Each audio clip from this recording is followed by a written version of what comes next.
I'm Michelle. I'm 42 years old.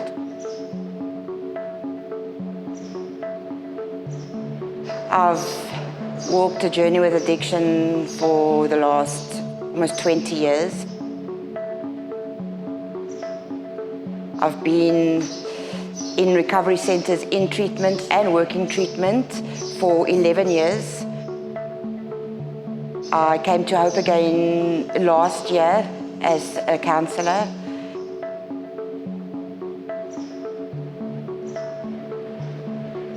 Yeah, they really care. You know, they care about you as an individual.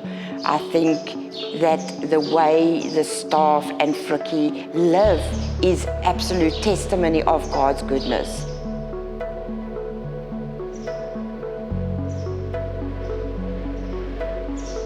So there's a lot of difference. You know, people get treated with love and with care, and I think you don't get looked on as an addict, you know.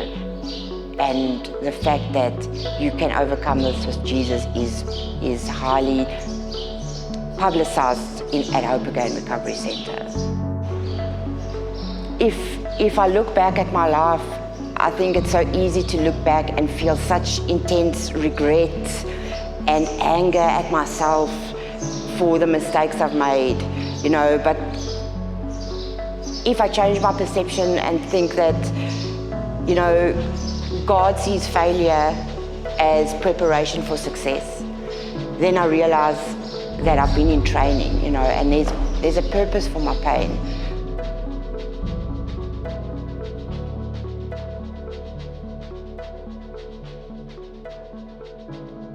I was born in Cape Town. My dad was a pilot for the Air Force. My mom worked in a bank at that time. When I was 4, my father tragically passed away in a mid-air collision. It was my sister and I that were left behind, and my young mother. She got remarried quite soon after my father passed away to my stepdad. He's an extremely good man, although myself and him had an incredibly fractious relationship throughout the years. But despite that, he's one of the people that have been a constant support in my life. We were blessed with another brother and a sister from their marriage. You know, we grew up in a pretty middle-class family. You know, most of my years were spent in Mpumalanga. I went to school there, matriculated in White River. I did quite well academically at school. I had a lot of good friends. I wasn't introduced to any, you know, bad behavior. We were quite good. I think a lot of my good behavior as such was a fear for my father. He was incredibly strict. And I resented him a lot for that for many years. After school, I studied in Bloemfontein, and it was difficult for me because after my matric year, we relocated to the Free State, and I had to go and study in Bloemfontein, brand new city. I didn't know anybody. So the first half of that year was very difficult for me. I didn't adjust well. But thereafter it was okay, and when I'd completed my studies, I went to work in Johannesburg. I ended up working in the insurance industry for brokers, and I did really well. I was headhunted a couple of times in my career, and throughout my 20s, I really excelled working in the insurance industry. It was during this time, I was working for a broker in Rivonia, when I met a man. He was quite a bit older than me. And it was really my first real grown-up relationship, if I can put it that way. He introduced me to a different world. I was so used to a protected environment that I grew up in. We moved in together, and it was during those months that it became evident that he had occasional strange behavior. And I was so naive at that stage, I didn't really, think too much about it. But it came out that he was he was an occasional cocaine user. Initially, when I found out, I was quite disgusted, to the point where I considered, walking away from the relationship. But stupidly in love at that stage, I decided to stay. And it was a couple of months after that he actually introduced me to cocaine one night. And little did I know that was the night that my whole life changed. That would cost me many, many years of tears and heartache, as well as my family. The cocaine became recreational use every now and again, but it soon became quite serious for me. We got married at Gallagher Estates, and when we got married, it was myself and him, and he had a couple of grams of cocaine in his pocket. And the significance of that was that there was actually 3 of us getting married. And when I think back on my life, I realized that my love for cocaine at that stage superseded my relationship with him, and I actually got married to cocaine that day, my life started to spiral out of control. I tried to commit suicide a number of times. Obviously, my career started to be negatively influenced. All I wanted to do was use cocaine and party, whereas that was never me before, I was really driven previously. There was one incident one night where I was really high and they were trying to talk me down, and I decided to jump out of a window, and I shattered my bones in my leg to such an extent that I had to have 17 operations after that. It took 2 years to heal. My leg was close to amputation. But that was not enough to stop me. I continued. My parents, Shan, they did their best.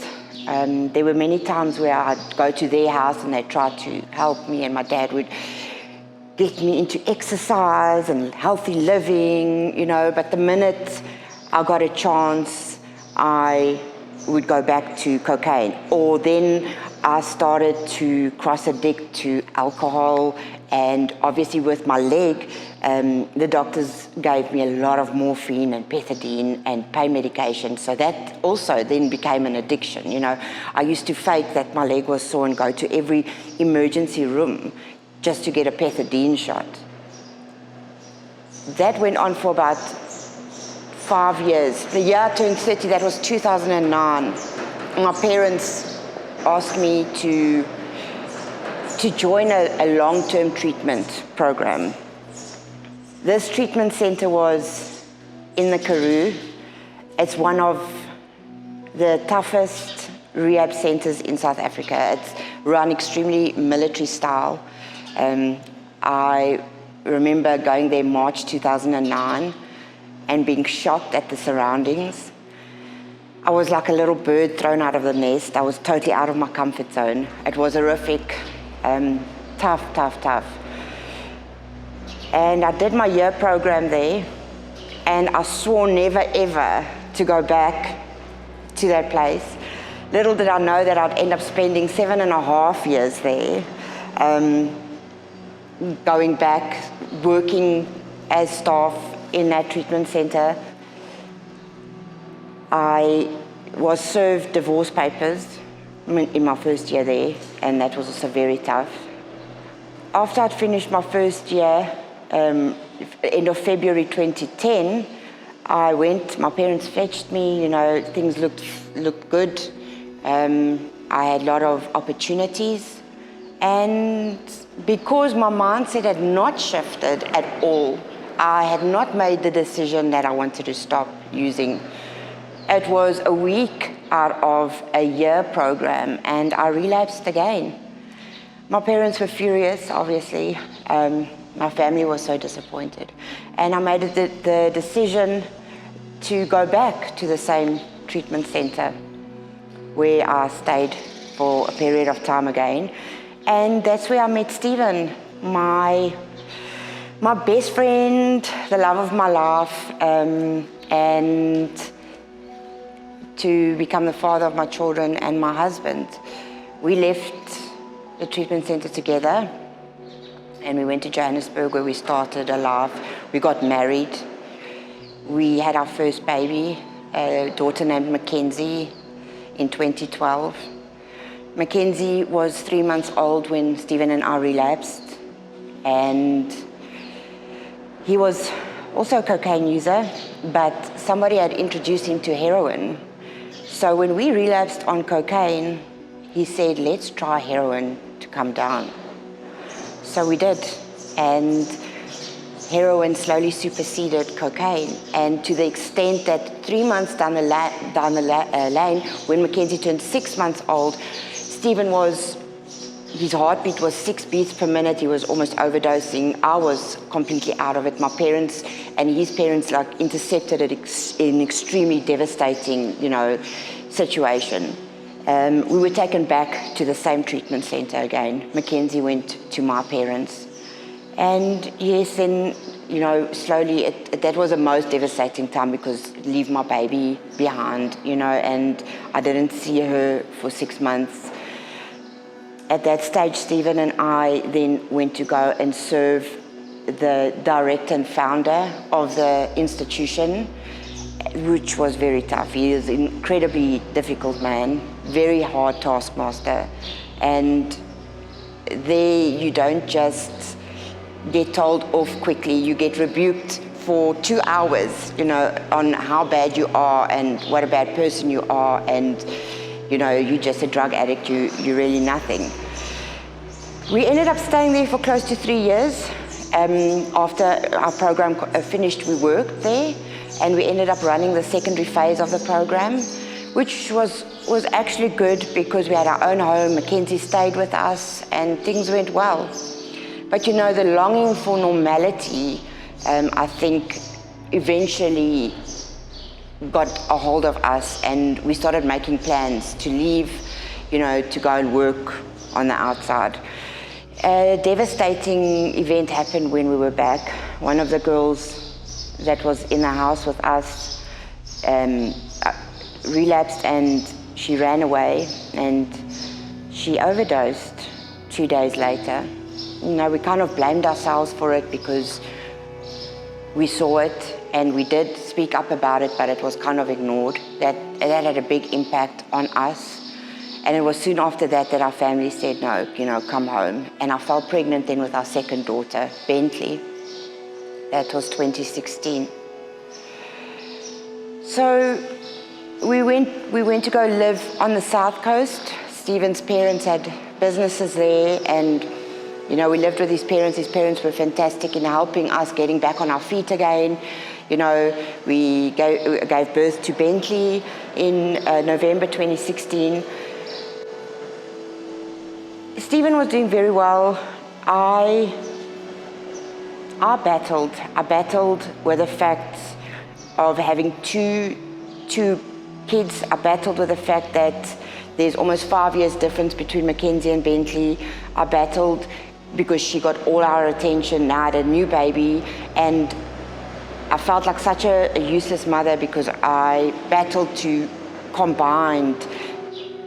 I did another stint in rehab in 2018 for 6 months for alcohol.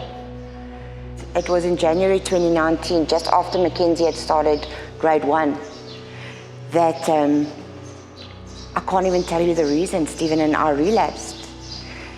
And we relapsed on meth.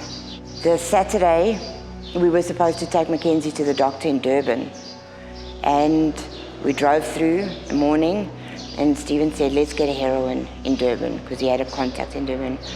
And I said, okay. And we got heroin, and we used that evening. And on Sunday morning, I woke, and Stephen was dead next to me of an overdose in front of me, and the girls were there. And that's 27th of January 2019 is the day my whole life changed. Everything as I knew it changed. My children were taken away. Stephen was dead. I was close to overdosing myself. I was taken to high care, and from then 2 or 3 days after to a treatment center just outside Alberton. If I say it was the toughest time of my life, I don't think that those words actually encompass what it was. I planned every day in my mind how to kill myself. I absolutely had no will to live, absolutely no will to live. There was no communication with my children. There was no communication really with anybody. I remember it being 7 months because it was the 1st of September, and I remember going down on my knees in the bathroom and just crying out to the Lord that, I can't do this anymore. Give me some hope, give me some hope. And nothing tangible came, but it was the peace that came within me that day. And it was as if that day I started to kind of rebuild myself, Not that the pain went away, but it just became kind of easier to live with. I started studying towards being an addiction counselor, which also gave me a purpose in life again. And it was about 2 years after that I came to work at Hope Again Recovery Centre. It was amazing working here. It's a treatment centre like no other. The peace and the people that work here are absolutely amazing. I met a guy in January here at the treatment centre. Despite numerous warnings, we started to see each other, and things got quite serious quite fast. And in March, my birthday, we went away, and he asked me to marry him. And on the day we were supposed to get married, the 14th of March, he decided that he was going to go and smoke crack and disappear. And I think in that moment, the utter desperation I felt, all the feelings of trauma that I felt with regards to Stephen dying, and it was left untreated, the kids, that the relationship had not been restored, the pain in that moment was unbearable. I think there was no rational thinking. Obviously, it was just complete emotion that overtook. And in that moment, I decided that there is no ways that I can actually live another day. Not one, not a chance. I went into a room in the guest house and I closed the doors. I took handfuls of tablets and I climbed into bed, and I knew that was it. I woke up though 5 or 6 days later in the ICU. They'd found me. My body had gone into severe fits. My face was cut from slamming against the wall. It looked like I'd been in a serious car accident. I spent about 2 weeks in hospital. After that, the guy that I was supposed to marry, he continued using. And then he started to communicate with me again. And it was at this stage that I said, okay, come and fetch me, we'll try again. So we came to fetch me, went to get a place in Johannesburg, and I got him clean. He was clean, we were both clean. I was so petrified of relapsing, and I was so petrified of him relapsing again, because that's the last thing I wanted, that I was almost too paranoid about it. I was obsessive about it. It was about 3 weeks down the line. It was a Monday night, and we had an argument, and he decided to go and buy crack. It was a Monday night, and he decided to go and get crack. To the extent where I was begging him not to. He said he'd cancelled the order, but about half an hour later, the guy was at the gate delivering his crack. He came into the room and threw it on the bed and said, well, there we go. Now talk me out of it. So I decided, okay, this is like, I need to motivate here big time. So I started to motivate about the plans we had for the future, you know, and why it wasn't a good idea, because he'd also walked a very long road with addiction. And he said, okay, the only way that he's not going to use is if I lock him in the bathroom.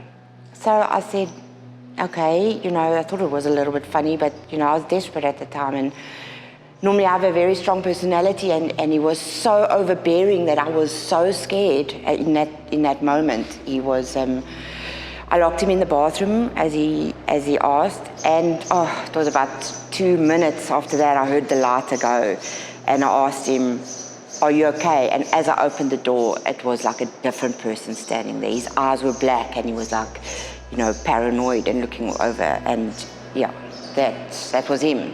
He smoked the Monday night, Tuesday. The Wednesday morning, we were sleeping. It was about early Wednesday morning, and I heard like a funny noise next to me. And I turned around and I shook him, and he wouldn't wake up. So I started to slap him and threw water on him, and he woke up. He came back, and I said, he's like, what's going on? What's going on? And I said, you're making funny noises, like you're scaring me. And he said, I'm fine, I'm fine. So I went to go and lay behind him, put his head on my chest, and I fell asleep. And when I woke up a couple of hours later, tried to wake him up, he was dead. I had placed so much hope, wrongly so, in this guy for a new future, you know. We had planned so many things to do together that I couldn't believe that this was happening to me again.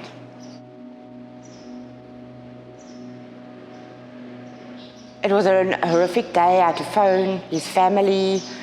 My sister came, and 2 nights after that event, that I relapsed, a message came through on the cell phone, on his cell phone, from the dealer saying that he's got good stuff. And in that moment, I said, what do you have, you know? And I ordered.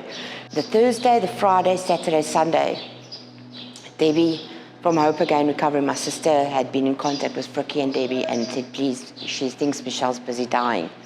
They came to fetch me on the Monday, and if she had not fetched me that day, I would have died, because as we arrived here, I started overdosing, and they had to rush me to hospital. It was in hospital that I had to decide. And that's when I realized I'm at a crossroads.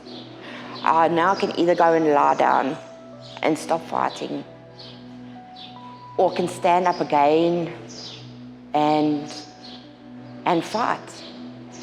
And you know, throughout my years of addiction, and especially being in the treatment center that I was for so long, where it was basically just military style, working the whole day and then church, I had such a deep desire to acquire knowledge about addiction. So I made it kind of like my life's goal to learn so much about addiction, and I did. But you know that despite all my knowledge on addiction, I still relapsed, and I still came close to death, you know. And that's when I realized that despite everything I know about addiction, it was missing one element, and that was a surrendered life to Christ. It was in that moment that I decided, okay, this is it. I've reached that utter place of complete desperation. There's nothing more to lose. God, you take it, and you just take it, because I can't anymore. And I can't tell you that the growth that had happened after I had made that decision was phenomenal. You know, it's like the head knowledge that I knew and everything that I knew throughout the years finally dropped, and everything that Christ is and did for us dropped into my soul, you know, and that's where I live from now. You know, God could not use me, the woman I was at 25, but through everything He has built my character to such a place as today, and He still will. to use me for his kingdom purposes. My passion is to be a counselor. My passion is to help girls, to teach them through the hardships that I've been through, the loss that I've experienced. You know, you'd think that losing your children or losing your husband will never happen to me, but it did. And then subsequently losing somebody else to drugs. You know, never in my life did I imagine that it would happen to me, but it did. So that's my story.